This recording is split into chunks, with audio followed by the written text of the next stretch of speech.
बातमी आपण पाहूयात। पंतप्रधान नरेंद्र मोदी यांच्यासोबत उपमुख्यमंत्री शिंदेंची तासभर बैठक झाली आहे। दुसरीकडे आज सकाळी ठाकरेंच्या शिवसेनेमधून शिंदेंसोबत गेलेल्या 6 खासदारांनी सुद्धा मोदींची भेट घेतली। दिल्लीमधील भेटीगाठींमुळे आता चर्चांना उधाण आलंय। राजधानी दिल्लीमध्ये आज उपमुख्यमंत्री एकनाथ शिंदे यांनी पंतप्रधान नरेंद्र मोदींची भेट घेतली आहे। पंतप्रधान नरेंद्र मोदी आणि शिंदेंमध्ये तब्बल 1 तास चर्चा झाल्याचीही माहिती मिळतेय। या भेटीत नेमकी काय चर्चा झाली याचा अधिकृत तपशील अद्याप समोर आलेला नाहीये।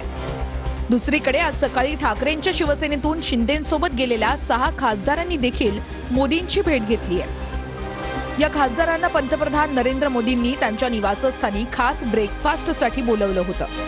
त्यांच्यासोबत टीएमसीतून फुटलेले खासदार आणि पार्थ पवारांसह अन्य काही खासदारही मोदींच्या भेटीला गेले होते। या भेटीदरम्यान झालेल्या चर्चेची इनसाइड स्टोरी TV9 मराठीच्या हाती लागली आहे। सूत्रांच्या माहितीनुसार शिवसेनेच्या 7 खासदारांसोबत पंतप्रधानांचा स्वतंत्र संवाद झाला। प्रत्येक खासदाराची मोदींनी स्वतंत्र विचारपूस केली। मतदारसंघातील कामं मार्गी लावण्यासाठी सत्तेचा उपयोग करा। कुठलीही विकास कामं असतील तर थेट कार्यालयाशी संवाद साधा। पंतप्रधान मोदींकडून 6 खासदारांना या सूचना आहेत। मोदींनी ओमराजे निंबाळकर यांच्याकडून योगाभ्यासाबद्दल माहिती जाणून घेतली। एकीकडे सुप्रीम कोर्टात शिवसेना पक्ष आणि चिन्हाची सुनावणी सुरू आहे। सुप्रीम कोर्टातील हा खटला आता महत्त्वाच्या टप्प्यावर आलेला असतानाच शिंदेंनी मोदींची भेट घेतल्यानं वेगवेगळ्या चर्चा सुरू झालेल्या आहेत। मात्र मोदींसोबत आज झालेली भेट सदिच्छा भेट होती। यावेळेस राज्याच्या विकासावर आणि पावसावर चर्चा झाली अशी माहिती शिंदेंनी दिली आहे। आमच्या खासदारांना